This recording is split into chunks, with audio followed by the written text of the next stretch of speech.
ಆತ್ಮೀಯ H16 news ಅರ್ಥಾತ್ ಹೇ ಸೀತಾರಾಮ್ಗೆ ಸ್ವಾಗತ. ನಾನು ನಿಮ್ಮವ MI ಅಥವಾ ಮಲ್ಲಪ್ಪ ಜೋತವರು. ಆದ್ಮೇಲೆ ಬಿಹಾರ ಚುನಾವಣೆ ನೀವು ನೋಡ್ತಾ ಇದ್ದೀರಿ, ಬಂತಿನ್ನೇನು ಅಲ್ಲೇ 7.42 ಕೋಟಿ ಅಂದರೆ 7,42,00,000 ಜನ ಮತದಾರರಾಗಿದ್ದರು ತನ್ನ ಬಿಡುಗಡೆ ಮಾಡಿದ SIR ಪ್ರಕಾರ. ಅಂದ್ರೆ ಮತ್ತೊಮ್ಮೆ ಪರಿಷ್ಕರಣೆ ಮಾಡಿ ಮತ್ತು ಒಳ ನೂಕುವವರು ಅಥವಾ ಒಳ ಬಂದವರನ್ನು ತೆಗೆಯುವಂಥ ಕೆಲಸವನ್ನು ಮಾಡಿದ್ದಾರೆ ಅಂತೇಳಿ. ಆದರೆ ಇದು ನಾವು ವಿರೋಧ ಪಕ್ಷಗಳು ಒಪ್ತಾ ಇಲ್ಲ. ಯಾಕಂತಂದ್ರೆ ಇದು ಕೇವಲ BJPಗೆ ಅನುಕೂಲ ಆಗುವಂತಹ ಒಂದು ಏನಪ್ಪ ಅಂತಂದ್ರೆ ಮತದಾರ ಯಾದಿ ಮಾಡಿದ್ದಾರೆ ಅನ್ನೋದು ಸ್ಪಷ್ಟವಾದ ಆರೋಪ ಇದೆ. ಇದರಿಂದಾಗಿ ಇಲ್ಲೇ ಮತ್ತೊಮ್ಮೆ ವಿರೋಧ ಪಕ್ಷಗಳನ್ನು ಇಲ್ಲೇ ಮತಗಳ್ಳತನ ಮೂಲಕ ಗೆಲ್ಲುವ ಪ್ರಯತ್ನವನ್ನು BJP ಮಾಡ್ತಾ ಇದೆ ಅನ್ನುವಂಥದ್ದು ಅವರ ನೇರ ಆರೋಪ. ಇದನ್ನು BJP ಒಪ್ಪೋದಿಲ್ಲ. BJPಗಂತೂ ಮುಖ್ಯವಾಗಿ ಇಲ್ಲೇ ಏನಪ್ಪ ಅಂದ್ರೆ ಮಾತೇ ಇಲ್ಲ. ಯಾಕಂದರೆ ಅವರು ಪ್ರಶ್ನೆ ಬರೋದಿಲ್ಲ. ಈ ಒಂದು ಎಲೆಕ್ಟ್ರಲ್ ರೋಲ್ ಅಥವಾ ಒಂದು ಪಟ್ಟಿಯನ್ನು ತಯಾರು ಮಾಡೋರು ಎಲೆಕ್ಷನ್ ಕಮಿಷನ್ದವರು. ಹೀಗಾಗಿ ಕಮಿಷನ್ ಮೇಲೆ ಆರೋಪವನ್ನು ನಮ್ಮ ರಾಹುಲ್ ರವರಾಗಿರ್ಬೋದು, ಇನ್ನುಳಿದವರಾಗಿರ್ಬೋದು ಮಾಡ್ತಾ ಇದ್ದಾರೆ. ಹೀಗಾಗಿ ಇದೊಂದು ಏನಪ್ಪ ಅಂತಂದರೆ ಇವತ್ತು ದೊಡ್ಡ ಚರ್ಚೆ ವಿಷಯ ಆಗಿಬಿಟ್ಟಿದೆ ಬಿಹಾರದಲ್ಲ. ಮತ್ತು ಬಿಹಾರದಲ್ಲಿ ಒಂದು ವೇಳೆ ಈ BJP ಗೆದ್ದರೆ ಅದು ಕಾರಣ ಇದೆ ಅನ್ನುವಂಥ ಮಟ್ಟಿಗೆ ವಾತಾವರಣ ಕ್ರಿಯೇಟ್ ಮಾಡ್ತಾ ಇದ್ದಾರೆ. ಅಂದ್ರೆ ಮತಗಳತ್ತ ನಡೀತಾ ಇದ್ದಾವೆ ಮತ್ತು ಇಲ್ಲೇ ತಮಗೆ ಬೇಕಾದಂಥ ಹೋಟೆಲ್ ಇಟ್ಕೊಂಡು ಉಳಿದು ತೆಗಿತಾ ಇದ್ದಾರೆ. ಯಾವ ಏರಿಯಾದಲ್ಲೇ BJP ಅನುಕೂಲದ ಮತ್ತು BJP ವಿರೋಧಿ ಎಲ್ಲೆಲ್ಲಿದ್ದಾರೆ ಆ ಭಾಗದಲ್ಲೇ ಕೆಲವಷ್ಟು ಮತಗಳನ್ನ ಕಟ್ ಮಾಡುವಂಥ ಕೆಲಸ ಮಾಡಿದ್ದಾರೆ ಅಂತ ಆರೋಪ ಮಾಡ್ತಾ ಇದ್ದಾರೆ ಎಲೆಕ್ಷನ್ ಕಮಿಷನ್ ಮೇಲೆ.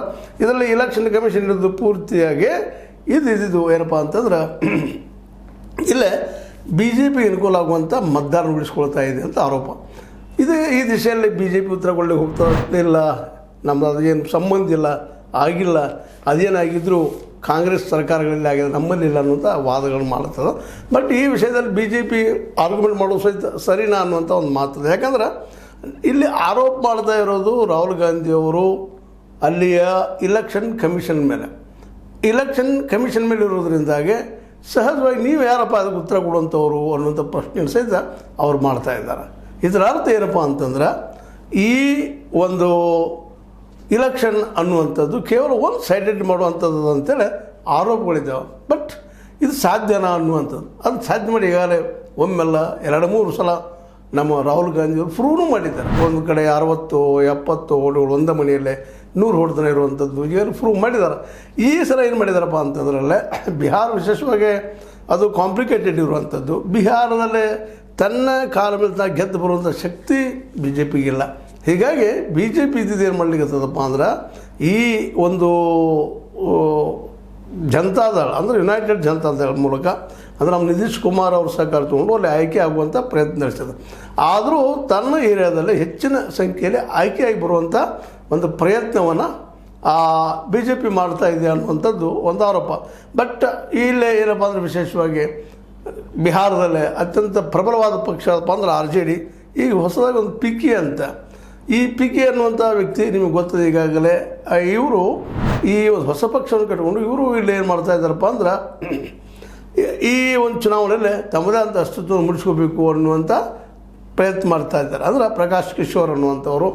ಆ ಕಿಶೋರ್ ಅವರ ಈ ಒಂದು ಹೋರಾಟದಿಂದಾಗೆ ಅಥವಾ ಒಂದು ಹೊಸ ವಿಚಾರಗಳಿಂದಾಗೆ ಬಿಹಾರದಲ್ಲಿ ಸಾಕಷ್ಟು ಬದಲಾವಣೆಗಳು ಸಹಿತ ಆಗ್ತಾ ಇದ್ದಾವೆ ಅನ್ನುವಂಥ ಮಾತು. ಅದೇನೂ ಇರಲಿ, ಬಿಹಾರದಲ್ಲಿ ಮಾತ್ರ ಇಲ್ಲಿವರೆಗೆ ಆದಂತಹ ಒಂದು ಘಟನಾವಳಿಗಳನ್ನು ಗಮನಿಸಿದಾಗ ವಿಶೇಷವಾಗಿ ಈ ಸಲ ಕಾಂಗ್ರೆಸ್ ಹಿಂದಿನದಕ್ಕಿಂತ ಹೆಚ್ಚಿನ ಪ್ರಮಾಣದಲ್ಲೇ ತನ್ನ ಮತಗಳು ಹೆಚ್ಚು ಮಾಡಿಕೊಂಡದಂಥ ಅಭಿಪ್ರಾಯನೂ ಅದ. ಯಾಕಂತಂದ್ರೆ ಅವರು ನೇರವಾಗಿ ಮೋದಿ ಮತ್ತು ಅವ್ರಿಗಿಂತಲೂ ಮುಖ್ಯವಾಗಿ ಇಲೆಕ್ಷನ್ ಕಮಿಷನ್ ಮೇಲೆ ದಾಳಿ ಮಾಡೋದ್ರಿಂದಾಗೆ ಮತ್ತು ಇಲೆಕ್ಷನ್ ಕಮಿಷನ್ನ ಕೇವಲ ಸೆಂಟ್ರಲ್ ಗೌರ್ಮೆಂಟ್ ಅಂದ್ರೆ ಈ ಒಂದು ಕೇಂದ್ರ ಸರ್ಕಾರದ ಅಡಿಯಲ್ಲಿರೋದ್ರಿಂದಾಗಿ ಜೊತೆಗೆ ಕೇಂದ್ರ ಸರ್ಕಾರದ ಅದು ಸರ್ಕಾರನ ಆಯ್ಕೆ ಮಾಡೋದ್ರಿಂದಾಗಿ 2-1ರಿಂದ ಈ ಇಲೆಕ್ಷನ್ ಕಮಿಷನರ್ ಜ್ಞಾನೇಶ್ವರ್ ಅವರು BJPಗೆ ಹೆಲ್ಪ್ ಆಗುವಂತಹ ಒಂದು ಮತದಾರರ ಯಾದಿಯನ್ನು ಪಟ್ಟಿಯನ್ನು ತಯಾರು ಮಾಡ್ತಾ ಇದ್ದಾರೆ ಅನ್ನುವಂಥ ಆರೋಪಗಳು ಕೇಳಿ ಬರ್ತಾ ಇದ್ದಾವೆ. ಹೀಗಾಗಿ ಈ PK ಅವರಾಗಿರ್ಬೋದು, ರಾಹುಲ್ ಗಾಂಧಿಯವರಾಗಿರ್ಬೋದು, ಅಥವಾ ನಮ್ಮ ತೇಜಸ್ವಿ ಯಾದವ್ ಅವರಾಗಿರ್ಬೋದು, ಲಾಲು ಪ್ರಸಾದ್ ಯಾದವ್ ಅವರಾಗಿರ್ಬೋದು, ನಿತೀಶ್ ಕುಮಾರ್ ಅವರಾಗಿರ್ಬೋದು,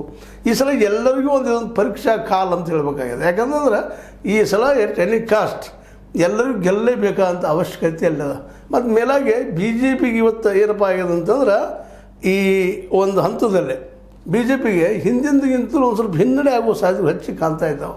ಈ ನೆಲೆಯಲ್ಲೇ ಬಿ ಜೆ ಪಿನೂ ಸಹ ಎಲೆಕ್ಷನ್ ಕಮಿಷನ್ ಮೂಲಕ ಗೆಲ್ಲುವ ಪ್ರಯತ್ನ ಮಾಡ್ತಾ ಇದೆ ಅನ್ನೋಂಥ ಸಂಶಯಗಳು ಬರ್ತಾ ಇದ್ದಾವೆ. ಒಟ್ಟು ಏನೂ ಆಗಲಿ, ಇದು ಹೊಸ ಟ್ರೆಂಡ್ ಇಲ್ಲಿ ಶುರುವಾಗಿಬಿಟ್ಟದ. ಅಂದ್ರೆ ಮತಗಳತನ ಮಾಡುವಂಥದ್ದು, ತಮಗೆ ಬೇಡಂತ ಮೊದಲು ಕಟ್ ಮಾಡಿ ಹೋಗುವಂಥದ್ದು. ಇದು ಹೊಸದಾಗಿ ಪ್ರತಿ ಚುನಾವಣೆಗೆ ಬೇರೆ ಬೇರೆ ಒಂದು ತಂತ್ರಗಳನ್ನು ಕೊಡುವಂಥ ಕೆಲಸವನ್ನು ಬಿ ಜೆ ಪಿ ಮಾಡಲಿಕ್ಕಂತಂತೇಳಿ ಈ ಇಂಡಿಯಾ ಸಂಘಟನೆಯವರು ಆರೋಪ ಮಾಡ್ತಾ ಇದ್ದಾರೆ. ಅದು ಮಹಾಗಠಬಂಧನ್ ಆರೋಪ ಮಾಡ್ತಾ ಇದೆ.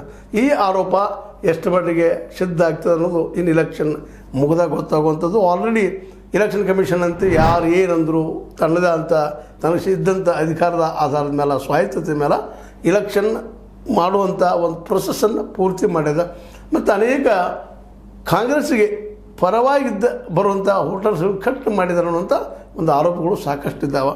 ಯಾಕಂದ್ರೆ ಈ ಕಳೆದ ಈ ಒಂದು 11 ವರ್ಷಗಳಲ್ಲಿ ಒಂದು ಲೆಕ್ಕದ ಪ್ರಕಾರ ಇಲ್ಲಿ ಕೇವಲ 5 ಅಥವಾ 6 ಲಕ್ಷ ಮತದಾರರಷ್ಟೇ ಇಲ್ಲಿ ಹೆಚ್ಚಾಗಿದ್ದಾರೆ ಅನ್ನೋಂಥ ಒಂದಿಷ್ಟು ಮಾತುಗಳು ಕೇಳಿ ಬರ್ತಾ ಇದ್ದಾವೆ. ಇಲ್ಲಿವರೆಗೆ ಇಷ್ಟು ವರ್ಷಗಳನ್ನು ತೊಗೊಂಡು ಇಷ್ಟೇ ಹೇಗೆ ಹೆಚ್ಚಾದವು ಅನ್ನೋಂಥದ್ದು. ಅಂದ್ರೆ ಕೆಲವು ಸತ್ತವ್ರ ಓಟ್ 22 ಲಕ್ಷ ಅದ, ಇನ್ನುಳಿದ ಓಟ್ಗಳು ಮತ್ತಷ್ಟು ಲೆಕ್ಕ ಮಾಡಿ ಟೋಟಲ್ 65 ಲಕ್ಷ ಮತದಾರರ ಒಂದು ಯಾದಿಯಿಂದ ತೆಗೆದುಹಾಕಿದ್ದಾರೆ ಮತದಾರರನ್ನು ಅನ್ನುವಂಥ ಒಂದು ಗಂಭೀರವಾದ ಆರೋಪ ಅದ. ಅದೇನೋ ಆಗಲಿ, ಇಲೆಕ್ಷನ್ ಕಮಿಷನ್ ಮಾತ್ರ ಯಾರೇನು ಹೇಳಿ ಕೇಳದ ತನ್ನ ಕೆಲಸ ಮಾಡಿದ.